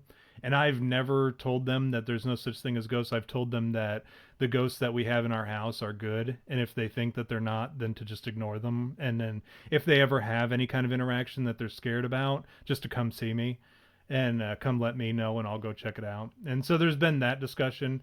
And then, but my youngest one, Sterling, he says, all the ghosts in our house are friendly. So he's very like, whatever. But yeah, I think the kids, when they're told, there's no such thing as ghosts. Because that's how I was when I was growing up. My dad was like, there's no such thing. There's no such thing as ghosts. No such thing as monsters. No such thing as aliens. So like my mind closed that off. And I think a lot of people have the same situation where you just close it off. You're like, well, if they're not there, I'm not going to be looking for them. I'm not going to be receptive to that sort of information. Like, you can always see your nose at all times, but your brain makes a conscious or a subconscious effort to not see your nose. So unless you go, oh yeah, there it is, you won't see it. I can't see mine. So, well, it's because your brain is properly trained, I guess. I can see mine because it's huge. But let's get a profile shot of that There we go. Look at that thing. I look like Toucan Sam. Handsome boy. Follow your nose. But you're so handsome. Thank you, Matt Squatch. But then dogs likewise, they don't know, and cats, they don't know. Like, nobody's telling these animals, hey, they're looking for predators and they're looking for prey. That's just the natural order of the animal kingdom. And they're looking for survival. And so if something that's unnatural appears to them, they naturally have to be wary of it. And cats, they don't really, they just skitter away typically. What we know for sure, though, is Diesel ain't no bitch. Yeah, that's why he was up in front of me. And normally he gets behind me when it's like a person. Yeah. But he got up in front of me and he was really like, this shit's real. Diesel's a big dog. Thank God he got in front of me, because if something scary came out of there, I need Diesel in my corner. But go ahead, Matt Squatch. You got something to say. It's actually kind of funny, because you know how you say, oh, parents always tell kids that monsters and ghosts don't exist. And that was me growing up. My dad, and even to this day, oh, the Sasquatch is bullshit. In fact, he never even believed in grizzly bears until recently. He thought it was all bullshit, because he went to Yellowstone a couple times and never saw a bear. And he's like, oh, it's all bullshit. So ghosts, Sasquatch, it's all bullshit. You're crazy. There's nothing going on there. It was always a big eye roll. Well, now that my dad is older and he lives in the woods by himself, so it'll be, 9, 10 o'clock at night, and he's living at 6,000 feet in the mountains by himself, and he watches one of my videos, and then he hears footsteps on the porch or a howl or something like that, and he's just kind of like, okay, I think I'm going to go shut the windows and load the shotgun. So yeah, it's actually kind of funny that he went from oh, it's all a bunch of bullshit to, well, maybe something's out there, because he's heard a bunch of howls before, stuff crawling around on his roof, footsteps at night. You said that was your dad? Yeah, because he Dad Squatch? He lives in the mountains. Yeah. Papa Squatch.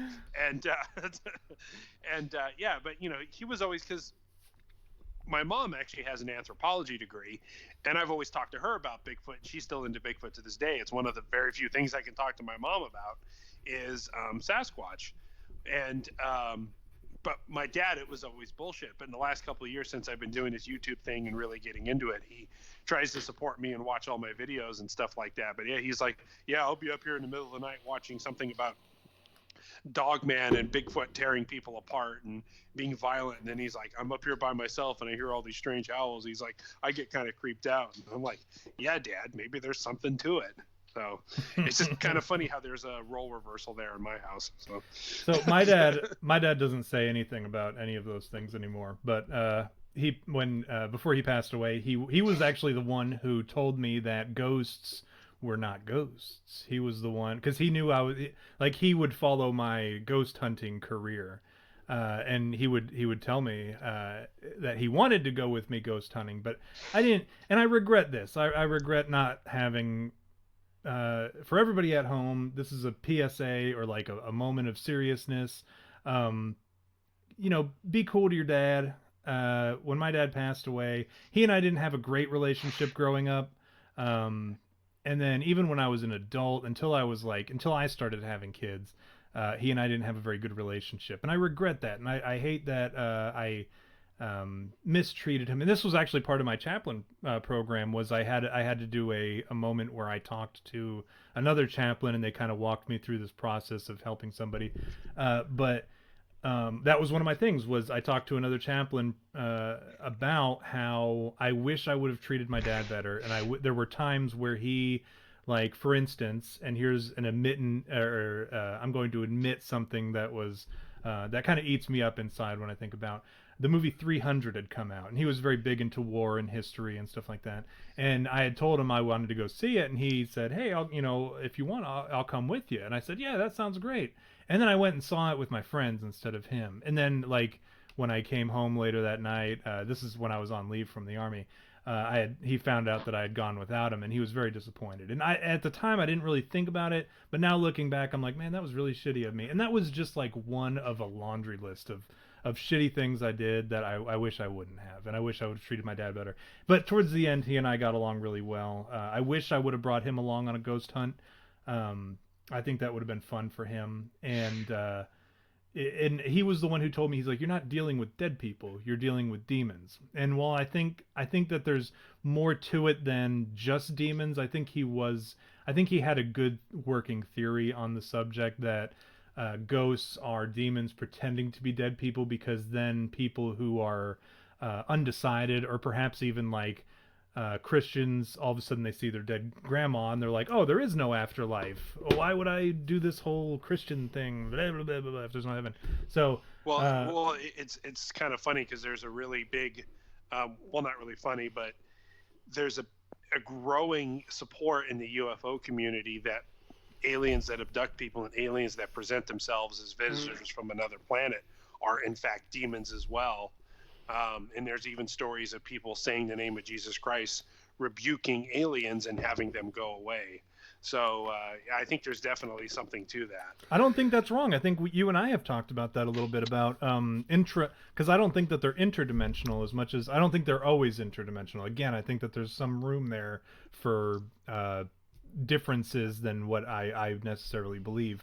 But I think that they are intradimensional, as well as, in some cases, interdimensional. But I think that has a lot to do with the multiple dimension theory, and how the ninth or 10th dimension means that there's, our physics laws don't apply in that dimension. So if you were able to, because there's no way anything could travel faster than the speed of light, right? We recognize that as the only constant in the fastest speed. So if they are unable to attain that speed, they would have to move into another dimension in which the laws of physics that we understand do not apply. And that being the case, they can move from the Andromeda galaxy to our galaxy, just like that, and then farts switch and back. dicks. Yeah. So sorry, I didn't mean to get off on a thing. Right. But yeah. Go ahead, Matt Squatch. You finish. Yeah, I completely agree with you. They could be from another planet or from another solar system. They just have a different way. It's not point A to point B. They've got a whole way of shifting time and curving the galaxy around themselves to getting here. But as far as a lot of people saying that some of these aliens, especially the ones that, going back to your original mission here on this show, the ones that abduct you and probe your butt and take semen and plant stuff in you and look evil and want to do all these things, that is not something looking out in your best interest. To me, that is the quintessential demon. So I was watching, there's a show, right? It's called Haunted, I believe, and it's on Netflix. Season 2 just came out. But I really like it. It's kind of like Paranormal Survivor, but it's, and it's got aliens, it's got ghosts, it's got demons, it's got all sorts of crazy stuff. But it's like these real crazy encounters that people have. I recommend watching it. They're like an hour long episodes, 45-minute to an hour long episodes, where people tell their story. And there's this really funny one at the end of season 1 where this chick is talking about how she got probed. And she does, I wish I had a picture of it right now. Hindsight being what it is, I would have prepared better. But then again, that's not in the spirit of this program, preparation. We operate in a mode of hindsight at all times. But she talks about being probed, and it's so funny to me because she says, and then they put this probe in my vagina. And she says it so uncomfortably that somebody else, they pan the camera to this other chick in the room, because it's kind of like an intervention. They have all their friends and shit there, and it pans to this other girl, and she makes this face like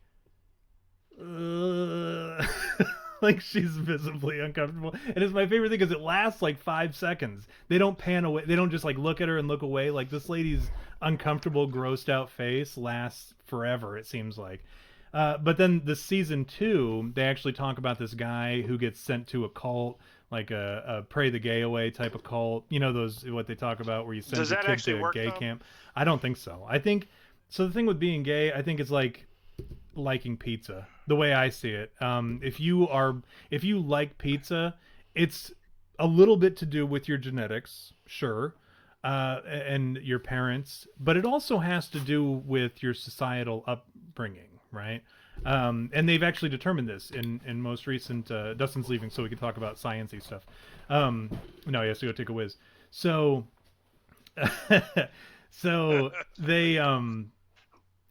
Are you reading the chat too? Yeah, I am. I know. And V always says, "I knew you was gay," from Meatwad, but they they actually determined this recently that it does have a little bit being gay or whatever your transgenderal pronoun, not pronouns, but your pansexual, homosexual, bisexual, whatever it is, has to do with LGBTQRSTLNE is what it actually is. So it has a little bit to do with genetics. They found that it in some cases that is substantiated, but they said that it does have a lot to do with, and more so to do with, societal upbringings, and which is something that I always said. Well, that, and I'm sure your early sexual encounters and stuff like that. Exactly, and that's what I'm saying. Like, if you grew up in your in your household, you were being sexually molested by a man, sure, you might end up, that will have some kind of lasting impact on you as a person, to include your sexual preferences, I'm sure.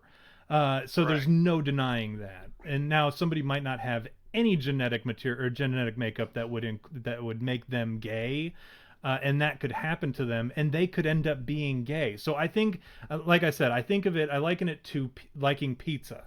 Some people like pizza. Most people like pizza, right? But then there are some people who just straight up do not like pizza. And that has, we don't want to be friends with them. Right. You want to avoid them. Who doesn't like pizza? Just like the LGBT community. No, I'm just kidding. But they... No. But yeah, they have... I love you guys. Yeah. We're not picking on the LGBT community today. Well, that's you guys, right? But yeah, if you like pizza, it's because of your genetic makeup and your societal upbringing. If you grew up and you had a traumatic experience while eating pizza, whether it be like you took a bite out of it and it was something so absolutely awful, heinous, like an anchovy or something when you were a kid, and you just like can't get that image out of your head, you're not going to like pizza. So I think, but also there might be a situation in which your genetics do not allow you to like pizza. So that's what I equate that to. I don't remember how we got off on that gay tangent, but that's... it's this show. It just happens. So. Good evening. Good evening. Dustin's back. So we're going to move into the final stretch of the episode. We've got just a couple minutes left before we got to let everybody go. Here's what we're going to do. Matt Squatch, I got to give Matt Squatch credit for this. He wanted to talk about, we're not going to do the one thing, what I wanted to do. Maybe we'll do this another day. Fun. But the first thing that I told you about me and Dustin and the Jell-O and all that, we're not going to do that. We're going to do thing. Good. Yeah, we're going to do the thing that Matt Squatch gave, kind of contributed to the show today, and it's called Reincarnation Roulette. Okay. Because he wanted to talk about reincarnation today, which is a good segue 40 minutes ago to what we're doing now, since we went off on that crazy tangent. But we're going to talk about reincarnation. What we're going to do is, instead of talking about it from a historic academic standpoint where we actually talk about what these different religions believe, we're going to play reincarnation roulette. Ooh. Now, how we do that is we're going to go on Wikipedia Roulette, which is a website where you click next and it will take you to a random Wikipedia article, okay? And we're going to do 10 of them per person. So there's going to be Dustin, Matt, Squatch, and Tom. And we're going to pull up 10 random articles, and then we're going to create our reincarnation personality, like who we reincarnate to, based off of these random Wikipedia articles. Where the fuck do you come up with this shit? Well, Matt Squatch and I were talking about it earlier, and this came up because he was talking about reincarnation. No. I wanted to talk about reincarnation, and you just sent me a link to this Wikipedia. I'm trying to pawn it off on Matt Squatch. just in case it's not funny, because like I can live with something being funny and somebody else getting credit for it, but if something's not funny, I don't want credit for it. Yeah. So yeah, because I clicked on it and I was a town in Afghanistan. Well, that's what we're going to tell the rules then. So if you when we click, it goes to a place. We're going to write all these down for the 10 things. And then when we're done, all the places are going to play into our personality. So like if it's a place, that's where you're born. And then if you get another place, that's where you grew up. And then if you get another place for some reason, that's where you died. So like that sort of thing. How great is it going to be if the very first time it lands on like an Elton John or a Freddie Mercury or a Richard Simmons? I can only imagine. Oh, would you look at this? It's what do you call it? Patient Zero from the AIDS epidemic. Oh God, yeah. You're gonna be that guy. So and then so if it's a person, it's got to be a living thing. Yeah. So we're gonna have people, and we'll go through the 10, and then we'll create the person's collectively together. We'll create the person's personality. So we'll try it with Dustin first. Ready? We're going to hit Dustin next. Seems like a good guinea pig for this. So again, we're gonna put it on Dustin, and we're gonna click next. The first is horny Vec, which is perfect. That sounds about right. What is a horny Vec? A horny Vec is a village in the Nitra region of Slovakia. Yeah, okay? I like it. So that's probably where you were born. Okay. Okay. Next, Keith McCants. Alvin Keith McCants, a former professional American football linebacker. That sounds about right. Played linebacker in school. So Keith and with my boyfriend McCants. I always thought you were more of a tight end myself. So. I thought you were a power bottom. Let's do next. That's not a position in football. So UFM of Germany is one of the radio networks owned and operated by Heisiker Rundfunk. So UFM, we'll write that down, and it's a radio network. So we'll have to work that in somehow. Perhaps that's I don't know. We'll see. We'll see. We'll come back to that. Mannen des Sources, and I'm pronouncing this absolutely incorrectly, I'm sure. What is this? It is a 1986 film. It's French. I was born in 1986. Well, that's perfect. The fuck is happening here? See, this is we're gonna Zach Baggins our way through this. So, it's a. Speaking of Zach Baggins, do you see he's trying to buy Wayne Gacy's brain? Is he? Yeah. That doesn't surprise me. John Wayne Gacy. Yeah. So I guess this is following the events of Jeanne de Floret Manon, the daughter of Jean, is living in the countryside of Provence near Les Romains, the farm that her father once owned. She has taken up residence with her elderly Piedmontese squatter couple who teach her to live off the land. So I guess it's whatever. Anyways, it's a movie. Yeah. Farts and dicks. Farts and dicks. The Divine Liturgy. Ooh. Wow. I'll kind of briefly summarize this. Eucharistic service of the Byzantine Rite developed by the Antiochian Rite of Christian liturgy, which is that the Greek Catholic and Orthodox churches see divine liturgy as transcending time and the world. All right, so this is basically like the rules and the canon and all that stuff of. Wow. Okay, so far he's a former football player, gay radio host, born in 1986 in France. But he's one of those preachers on the Sunday morning radio. Is that what we've come up with so far? Well, no, he was born in Slovakia, I believe. Oh, he was married to a man in France, right? This makes sense. Guram Konda is the village in Chittoor district of the Indian state of Andhra Pradesh. That's where we settled down at. That's where you settled down at. Okay. Okay.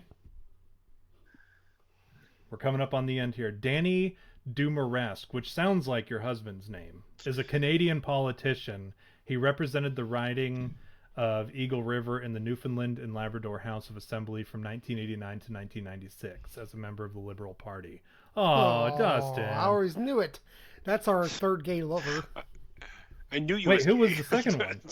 I was married to a man, right? You are Keith McCants, the Oh. linebacker. Oh.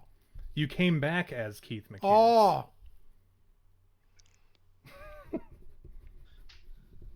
See, that's the thing about reincarnation that I think a lot of people forget is that I feel like if reincarnation were the what happens when you die, I feel like it would transcend time and space.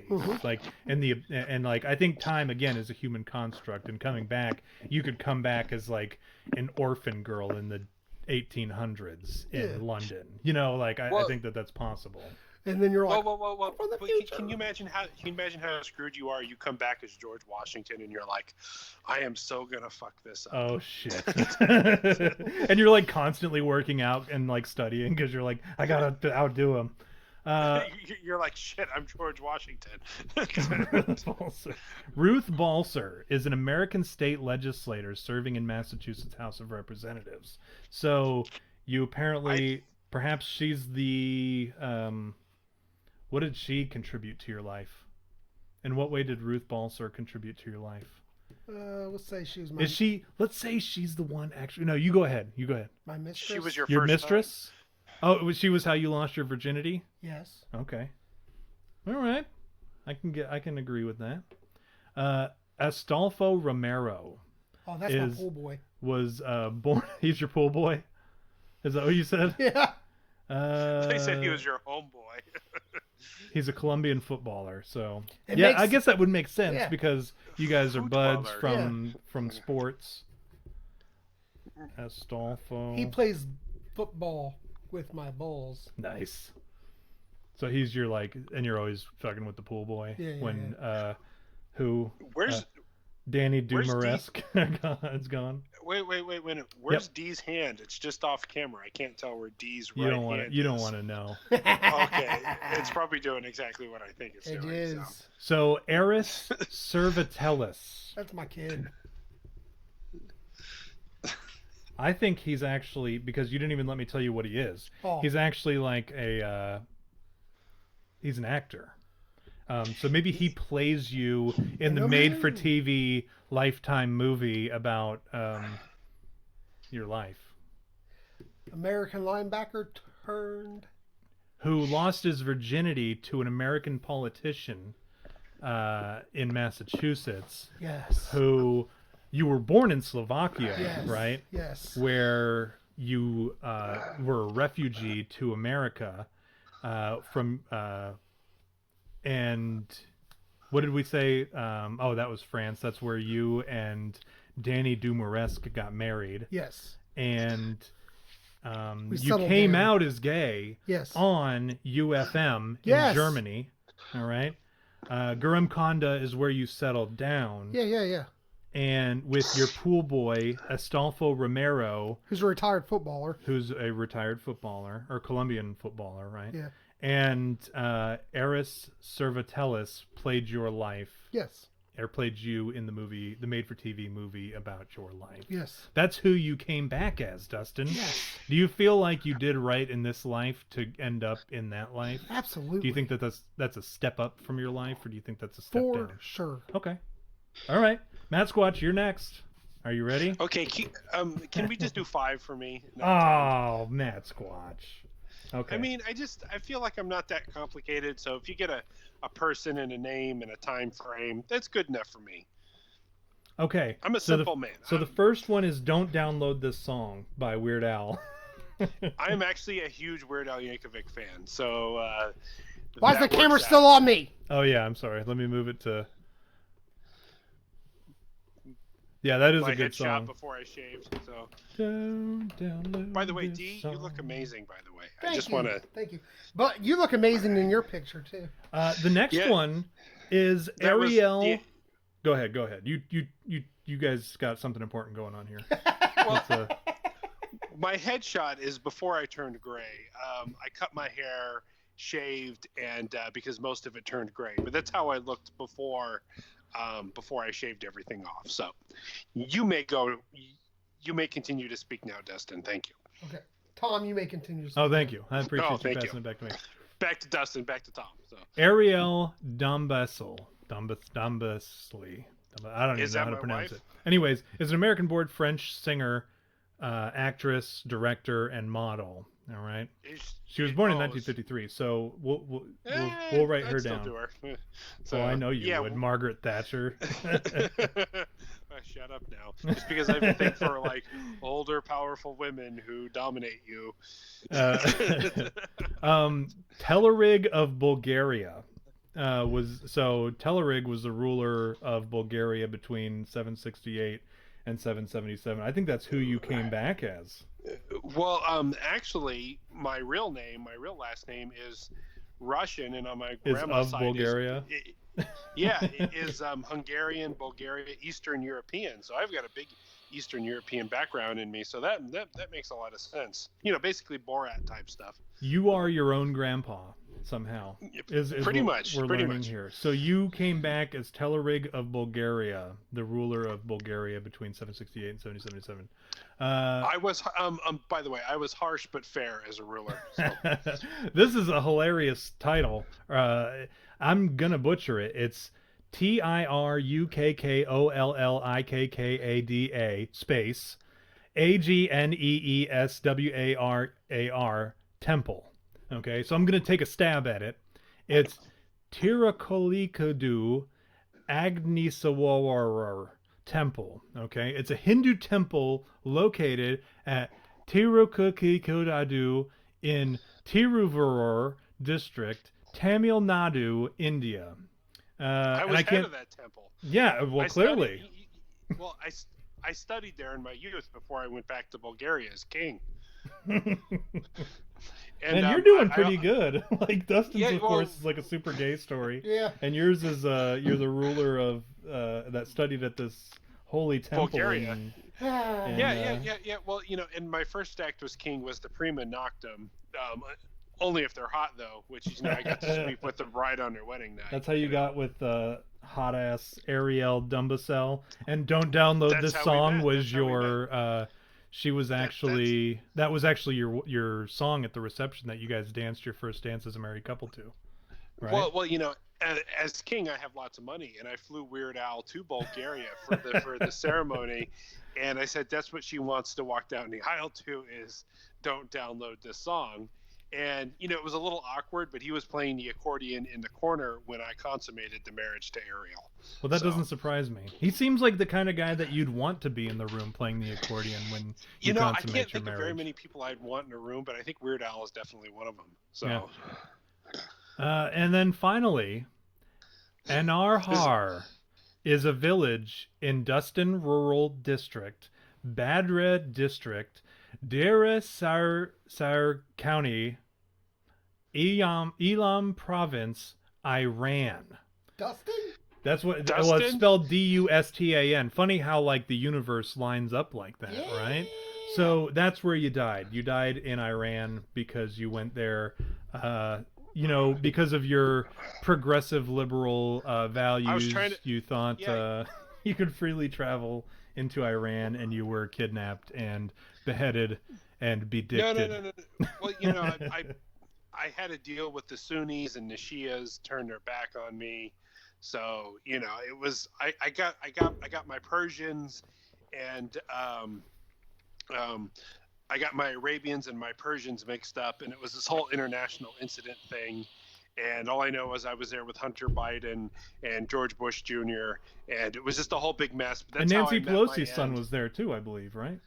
Yeah, he was there sucking dicks, and it was this big international thing, and I ended up dying. I ended up dying in the same hole as Saddam Hussein, while Osama bin Laden, who was still alive, was watching. It was this whole big international mess, but naturally they covered it up, and they didn't talk about it anyway. They were just talking about Trump, so the media never heard about my death. Well, that not WikiLeaks. I'm sorry, Project Veritas thing leaked where they exposed CNN a little bit, and you should definitely watch that. It was a lot of fun. Yeah, they mess everything up. I don't need WikiLeaks. Project Veritas. I actually do smile.amazon.com, and I donate the portion of my proceeds from my order goes to Project Veritas because I do respect the hell out of what they do. It's a difficult, it's crazy world out there. Okay, so it's my turn. Yeah. And the first one is robot cowboy astronaut millionaire with a supermodel wife and a big ass dick. That's mine. That's That the makes first one sense. that popped up. Yeah. Sure it was. No, the first one is Erkin.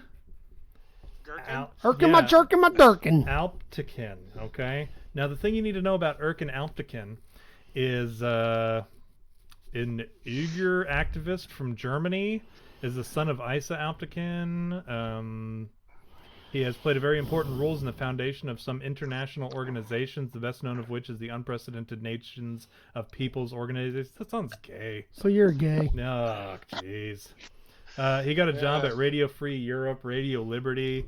Great. So this is definitely a step down already. We're both coming back as wolves. You got reincarnated. How did Matt Squatch come back as somebody awesome and we came back as weirdos? Because Matt Squatch lived a good, pure life. That's what it is. Well, I think this life is kind of shitty when you really look at it, so they had to upgrade me. He flew in coach next to the 400-pound guy who had bad body odor, and the airline felt bad for me, so they upgraded me to first class on the next flight out. So the next one for me is Chumbi Surla Wildlife Sanctuary in Pakistan. So you're a terrorist. I am a terrorist activist. I'll take that. That kind of evens out, right? Sure. Aloha snack bar. Aloha snack bar. Mister. Marcel Honorat Leon Agbuton is a retired Beninese Roman Catholic Archbishop. He's the guy who condemned me to hell. No, that's who you reincarnate as. Oh, maybe. I'll take that. No, but I'm already this gay guy. Oh, that's right. Maybe this is my buddy. Maybe we're buddy cops. And we're buddy terrorists. Instead of buddy cops, we're buddy terrorists. Yeah. And or he's your priest. Yeah, and he's my partner, who we do good terrorist, Butt bad sex terrorist. Fritz Oswald. I'm getting a lot of names here, but Fritz Oswald was a Swiss painter. He's the guy who did the painting of me and Marcel Honorad Leon Agbaton naked together. Yes. Yeah, naturally. Was this nude Tom in repose? Yes. And then Clouette is just a name of English origin. Mine sucks. I'm Yeah. maybe that's just that's what I changed my name to when I died. Astronaut, robot, cowboy, Terminator. Yeah. You really need to go back to the millionaire, cowboy, astronaut, married a supermodel. You should just go back to, or why don't you just come back as Elon Musk and call it good? So. Yeah, I don't know. I'll just get let me just get a do-over on this life, and I'll make all the same crazy decisions that I did, and then I'll end up in this same exact position and be like, damn, I could have done a lot of shit different. Well, friends, attention. God's gonna totally facepalm and be like, we've reincarnated this fucker 30 times. And he keeps ending up in the same place. All right, I think Dustin's time gotta for go. a box of dicks. Dustin, is it time for a box of dicks? All right, guys. I think Dustin. That means Dustin's got to go. I'm gonna go ahead and close you out. And what I'll do is I'll put you on the box of dicks, and I will play the hidden poop that we didn't get to play last week because I fucked up. Box of dicks. All right. Understand that the episode from last week. How many Bigfoots you give this shit? People die. We know that it happens. Yeah. So I gotta give it 2. I don't die. I'll give it 2. Go ahead, Matt. I'd give it 2.5. Not our best effort, but not us. We're not talking about my penis size. We're talking about Bigfoots of the show. I think we did well. I'm going to disagree with Matt Squatch. I was saying 2, but then Matt Squatch said 2, so now I got to challenge it and say, nah, fuck it. We were 5. We were 5 Bigfoots. I say that I finally crossed the line. Dustin, you crossed the line by saying you would fuck a dead body after it liquefies. Yes. Yeah. I don't even think you need to throw in the liquefies part. Just the fucking the dead body. We got Matt Squatch to groan in disgust. I think I can now die a happy man. All right, so everybody stand by. I'm gonna go ahead and get this thing playing for you to boo at and hate us in the comments or whatever. And yeah, if you didn't hate us after this one, oh yeah, hang on. You are absolutely going to hate this hidden poop episode. Let me get it started here for you.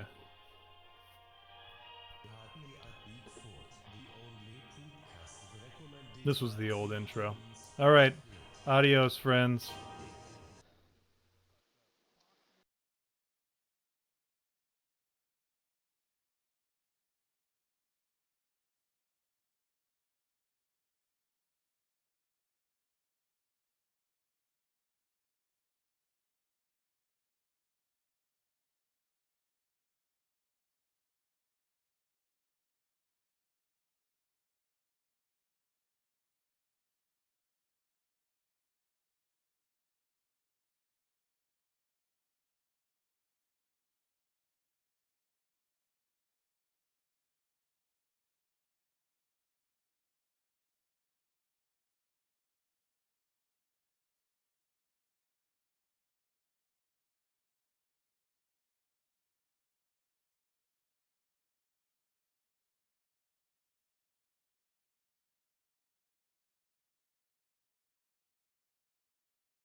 Remember when that girl committed suicide and I was like, you don't, because I'm talking about a story I haven't even told you yet. We're supposed to be more confrontational. No, I don't remember! Are you trying to play it now? Yeah. No, but there was this girl who died when I was in high school. And when I was in 4th grade, this girl said, I had done one of those papers where it said, you write your name down the left side of the paper. So I wrote Thomas down the paper. Yeah. And then I wrote and you have to write a word that describes you, but it had to be like a positive word. So it was like terrific, outstanding, marvelous, awesome, super. None of that. And for the H, homo. they had to be positive. Those are positives. For me, maybe, but in the general sense. But for H, I had written handsome. And this girl, her name, and I won't say her name just out of respect, which I have none for her, but just for the sake of whatever. She comes over and she says, "You think you're handsome? Well, you're not." And this is back in '94. Yeah. 10 years later, almost, she ends up committing suicide. And my old man told me about it. He came up to the room when we were back in Wisconsin, and he goes, "Hey, do you know John C. from Platteville?" I fucked up. I just said her name anyways. But do you know names and faces have been names and faces and heads. I guess I'll just have to leave this off of this. This will be like a hidden poop, and I'll just blot out the name. But he said, "Do you know John C. girl?" And I said, yeah, I remember, because there was this chick named Justina. She was a really cool chick, and I liked her. And he goes, well, she died. And I was like, well, that's a shame, And then I think, and then later I go down to him and I said, do you remember? I was like, was it Justina or was it John? And he goes, well, it was John C. And I was like, oh, okay, whatever, That's cool. So what? And that was the first thing I thought was that time that she said, "You think you're handsome? Well, you're not." Yeah. What are you blinking over there? What? What was all that blinking noise? I don't know what you're talking about. Oh, okay. But anyways, no, it was my pizza timer. You have a pizza timer? Well, it's on my phone. Not my phone. You know how I knew that you're I might as well just get now? my head lopped off right now because I'm not using it properly. Do you have a pizza timer on your phone too? No, but shall we? No, don't turn it on. Don't turn the device on. I don't need that. I don't need. We've had a good quiet period of time. I haven't had any issues. Have you? With it. I have not had any issues. Like, believe it or not, it's calmed down. What if I scared him away? Maybe he just. I think they went to my mother up in the house. Probably. But anyways, this. So I was like, oh, John C. Okay, whatever. And I'm thinking like, oh, she used to ride horses, right? So I'm like, maybe she fell off her horse and broke her neck. I'm like, well, whatever, And then I go to Google. Well, not Google, because at the time Google wasn't a thing. It was like Yahoo or whatever. And back then, like in 2000, I think it was like 2001 or like the internet was not nearly as effective as it is now. But like I go on there and I put John C. Platteville into Yahoo or whatever. and it says the first thing that pops up was the suicide of John C. in Platteville. And I was like, well then. I was like, well that's and what's funny is not the first thing that popped into my head was not, oh man, that's a shame, that's a disappointment. It was, well, now I can actually say any woman who has ever called me or said that I wasn't handsome has committed suicide. Yeah, she was 17 when she died. Yeah, she Yeah. and it was over her boyfriend or something. Yeah, in 2002. Was it 2002? Okay. So yeah, I was going into my senior year. And you know what's really horrible is like she was a really pretty girl. Like and I remember like when I was in 4th grade, I had a crush on her. She died suddenly. Yeah, she committed suicide. She actually shot herself with a shotgun in the face. But she's not so pretty anymore. No, she's in her bathroom wall. Retained all that prettiness. You should go to her grave and be like, guess you're not handsome either. Who's handsome now, bitch? But this is a horrible segment. Why are we talking about this? But then that was around the time that Basement Jaxx released that song, Where's Your Head At? And like that was the song that I played in memorial to John C. You know, I copied you in a similar situation. What's that?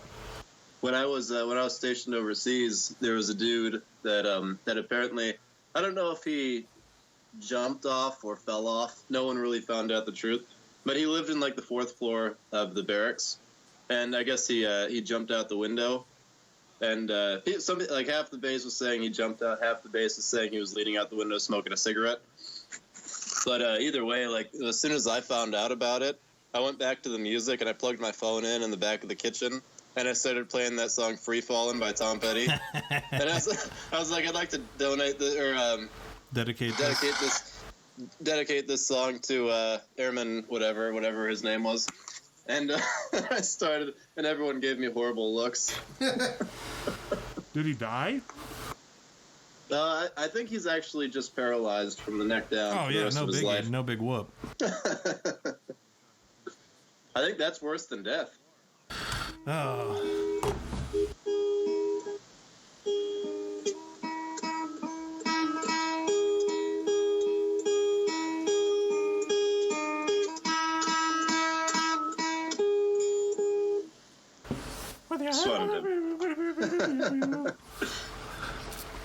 All right, let's keep moving before we get caught up on talking about John C.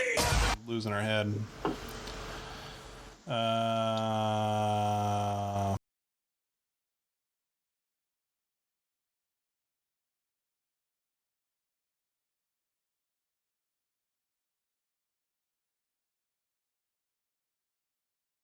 started playing that song "Free Fallin'" by Tom Petty. And I was like, I'd like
Partly at Bigfoot, the only podcast recommended by the German Space Fleet.